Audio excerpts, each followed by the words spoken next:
Experience senior living inside Chennai from Elements starting at rupees 85 lakhs. Call 9790399039. அமலாக்கத்துறையால் சட்டவிரோத சூதாட்ட செயலிகள் தொடர்பாக விசாரணை தீவிரமாக நடைபெற்று வருகிறது.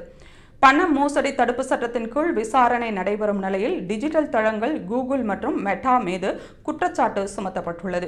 இந்நிலையில் சூதாட்ட செயலிகள் தொடர்பான பண மோசடி வழக்கில் கூகுள் மற்றும் மெட்டா நிறுவனங்களின் பிரதிநிதிகள் ஜூலை 21ஆம் தேதி டெல்லியில் உள்ள அமலாக்கத்துறை தலைமையகத்தில் ஆஜராகுமாறு சம்மன் அனுப்பப்பட்டுள்ளது.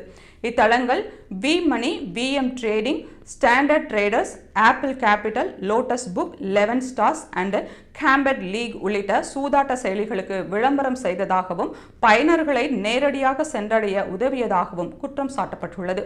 இந்த வழக்கில் மும்பையில் அமலாக்கத்துறை நடத்திய சோதனையில் 3.3 கோடி ரூபாய் மதிப்புள்ள கணக்கில் வராத பணம், நகைகள், ஆடம்பர வாட்சுகள், வெளிநாட்டு நாணயங்கள் மற்றும் சொகுசு வாகனங்கள் பறிமுதல் செய்யப்பட்டுள்ளன.